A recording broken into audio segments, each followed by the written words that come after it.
Hi everyone, welcome to this review of Hrot. What is Hrot?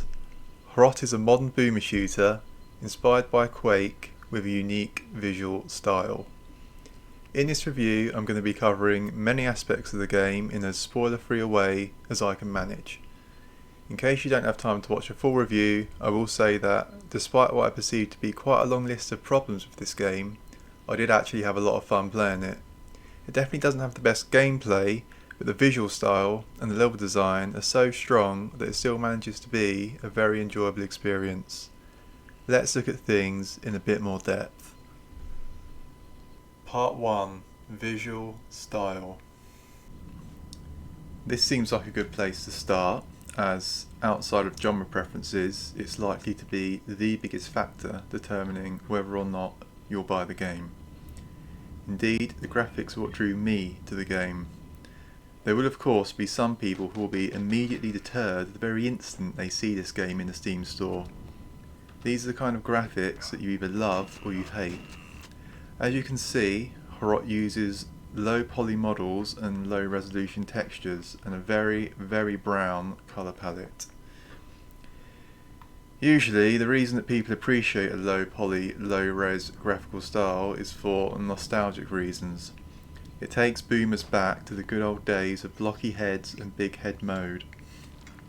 However, this graphical style can also have other advantages if deployed in the appropriate context, as we can see here.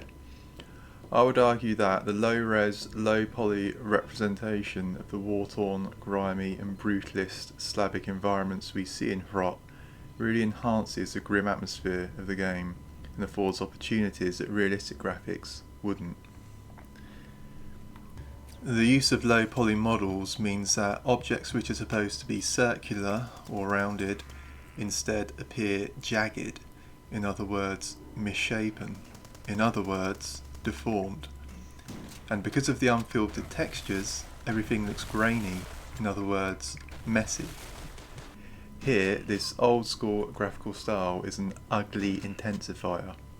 The locations depicted in this game, sewers, etc., are generically ugly anyway, regardless of whether or not they've got an extra ugly filter applied. But the grainy, blocky style in Hrot really takes the ugly to the next level and then vomits a dirty brown all over it. This makes for some of the most novel, grimly atmospheric graphics that you'll see in a boomer shooter, and for me it's definitely the key area where the game delivers. Before I conclude this section, I want to quickly cover the visual aspect of the enemy design, which is really good. All of the enemies have really fun, ugly designs, and there's a great variety among them, something like 40 odd in total, the vast majority of which look unique. I think there's only one reskin actually. There's humans, animals, vehicles, floating heads, and a few really bizarre things here and there. All of these enemies are easy to distinguish at a moment's glance, which is vital in a fast-paced genre like this. You don't want to be mistaking one enemy for another, you need to be able to prioritise your targets in a boomer shooter, of course. Part 2. Level Design. Moving on to the other key strength of this game now, and that's the level design.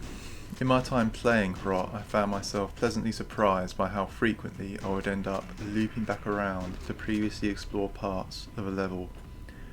Likewise, I was impressed by the way in which levels would often open up in unexpected and interesting ways.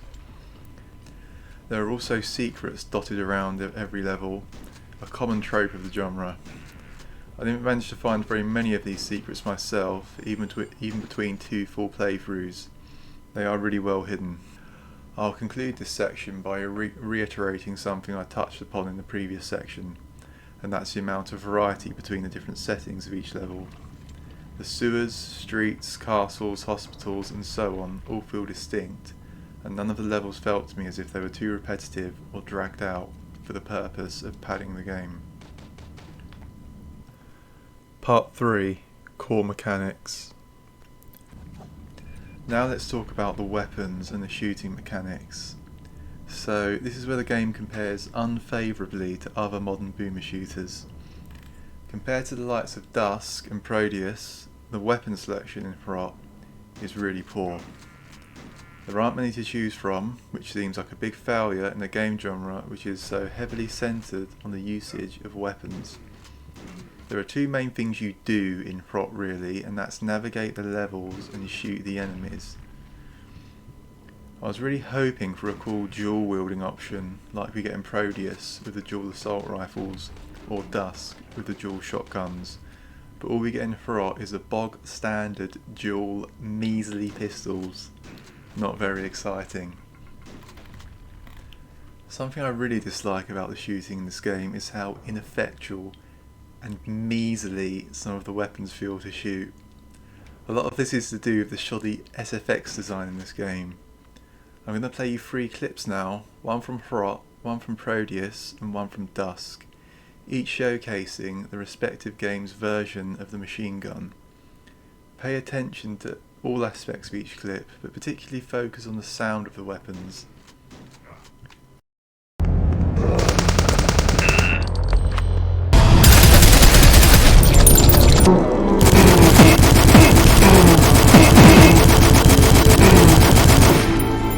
See what I mean?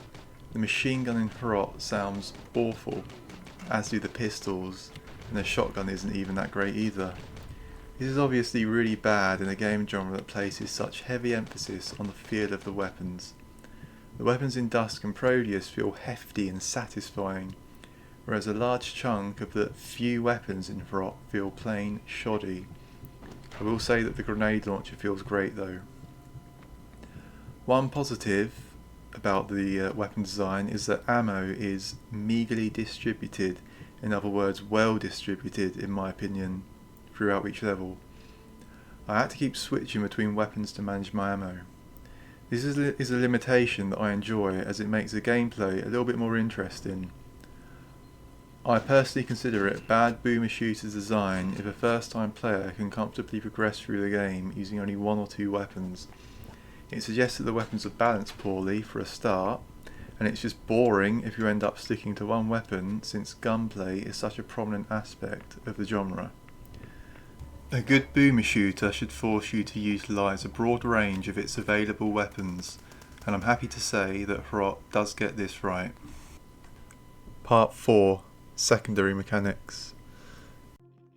The levels feature a number of secondary mechanics to spice things up. For example, some stages include traps that you have to evade, water that you need to drain, or areas that you need to flood in order to progress, and so on. One stage that I particularly enjoyed requires you to ride a minecart. This level makes no secret of being inspired by the infamous Half-Life 1 chapter, On a Rail, only the version we get here is mercifully condensed by comparison. Unfortunately, not all of the secondary mechanics are so well implemented. For example, there's one level that begins with us riding a motorbike. However, our time on the bike is so brief that it kind of left me questioning the point. You're baited into thinking, wow, this is going to be a motorbike level, but then you need to ditch the motorbike almost as soon as the level begins, which is disappointing. There's a mechanic in this game that I really dislike. There are some areas that require you to toggle a series of switches in a particular arrangement in order to open a door. It's a game of trial and error that isn't at all engaging to play and serves no purpose but to waste the player's time. It slows down the pace of the game and I absolutely hate it. Thankfully, it is used sparingly. Overall, the implementation of secondary mechanics isn't bad in this game, but there could definitely be some improvements. I should also mention you can kick grenades back at the enemies, which is a cool addition. Part 5. Storytelling. The quality of the environmental storytelling varies between each levels. Often it's good. The best levels feature lots of monuments of Soviet figures and the like, placed at regular intervals to imply a little backstory to the game world. Likewise, there are plenty of plaques and pieces of graffiti and posters to read. I'd really recommend reading as many of these as you can find. The best of them really do add to the darkly humorous, grimly surreal atmosphere of the game. So there are some really cool elements early on in the game, particularly towards the end of the first chapter. For example, there's some brilliant environmental storytelling in the final level of the first chapter. People who've already played the game already know what I'm talking about, so I'm not going to spoil it. Anyway, I'll say that although the environmental storytelling of this game is pretty good for a boomer shooter, I think that the story as a whole is awful. Unfortunately, I think that both story-wise and atmosphere-wise, the game really takes a massive downward turn in the third chapter, partially as a result of tonal inconsistency, partially as a result of incoherent storytelling. The ending feels tacked on as if it were cobbled together last minute after the bulk of the game was already finished, rather than thought about and built towards right from the start. Unlike in Dusk, there's no real build-up towards the finale of this game. It's obvious from a meta perspective that the game is going to end, as the penultimate level does the classic boomer shooter thing of throwing 10 million enemies at you in a linear environment. And of course, by this point it's already been established in the previous chapters that there are around 9 levels per chapter, so you know the game's going to end. However, what I mean is there's no story progression whatsoever. The game just ends with a bizarre explanation for the events of the previous 20-something levels which had never been alluded to at any prior point in the game. That is, unless it was so subtle that I missed it over the course of 2 playthroughs, which I would consider bad game design personally. I mentioned earlier that this game has a darkly humorous and grimly surreal atmosphere. I'd say that this applies only to the first 2 chapters, however. In the third chapter, the tone of the game shifts from grimly surreal to just wacky. Things become a bit too ridiculous, and this ends up nullifying the grim tone established in the earlier chapters. This is a real shame. It's a delicate balancing act to achieve that kind of grim yet funny tone, and it's easy to completely butcher it with a few questionable design decisions. And unfortunately, the third chapter all too often tips the balance too far towards the plain ridiculous. The entire first level of chapter 3 is a novelty level. It sets the third chapter off to a terrible start, and in my opinion, it feels like it should belong in a different game. I understand that this level is meant to be a reference to a darkly humorous book, but the way it's presented here just doesn't fit in with the earlier vibe of the game, in my opinion at least. Again, I'm not going to give spoilers, but players will know what I'm talking about. I really think that novelty levels, like the one I'm referring to, should be hidden levels, Easter eggs for the die-hard fans to discover after they have already played a tonally consistent game through to the end. It's what most other games do, and I think it should have been done here. I'm also unsure whether the game intentionally references wacky platformer. Warning, minor spoilers for Pizza Tower. Pizza Tower in the final boss fight. Or if the developer just happened to have their minds so intently focused on ridiculousness that they ended up thinking of a similar form of presentation for the spawning of enemies as Pizza Tower. Pizza Tower, final boss, phase 1. Look at how the enemies are spawned there, and look at how the enemies are spawned in the final boss of Hrot. Anyway, I could go on, but I think I'll leave it there. Part 6, difficulty and balance. Okay, I played on normal, and in my experience, this game is too hard. Like the majority of boomer shooter titles that stick closely to the classic formula, in Hrot there's no autosave, and trust me, if you played this game, I can be almost certain that at some point you would have wished that autosave had been implemented. Not only does it get really tiring manually saving, it also ruins the pacing and breaks immersion when you're having to open the menu and save every 2 minutes. But why do you need to save every 2 minutes, you ask? Are you trash? First reason, constant gotcha moments. I'm talking about enemies silently camping behind doors, waiting to one-shot you, wall panels that suddenly open up and overwhelm you with enemies, or enemies falling from the sky to blow you up. Literally, that happens in one case. This, to me, is one of the worst things, possibly the worst thing, about Hrot. There are so many instances of enemies hiding behind doors or camping around corners that it makes me wonder whether the game was developed by a member of the Dark Souls 2 team. There's one particular enemy in this game that deals silly damage and is repeatedly found camping behind doors or around corners. Those of you who have played the game will know what I'm talking about. Second reason you'll be safe scumming your way through Hrot. So, generally speaking, monsters deal too much damage on normal difficulty.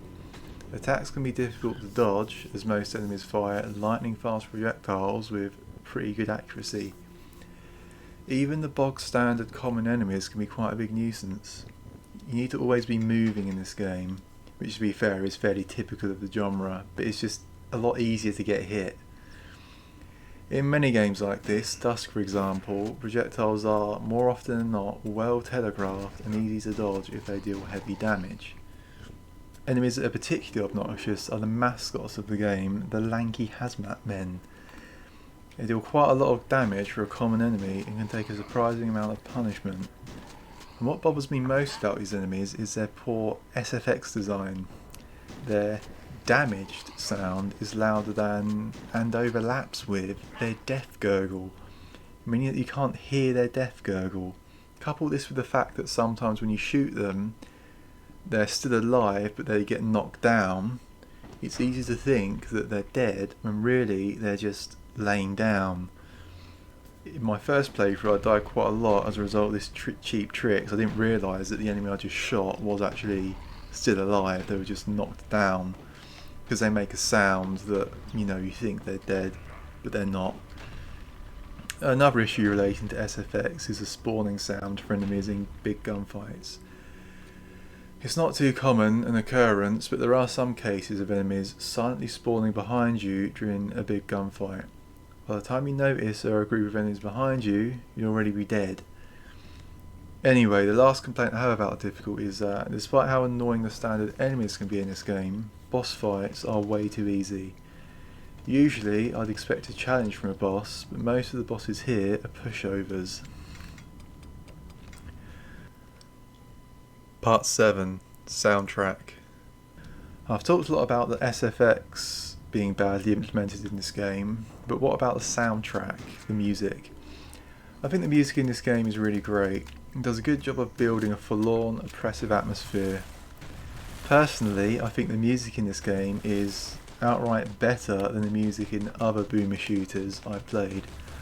I'm not a big fan of the heavy metal soundtracks these games often default to. In Hrot, the music has been tailored to complement the visuals and the story. Grim visuals, grim story, grim music. Whereas other boomer shooters tend to default to a heavy metal inspired soundtrack to conform to the tropes of the genre. I hate this convention and I'm glad that Hrot did something different here. Part 8. Length. I think this game is just the right length, taking around 7 hours to finish.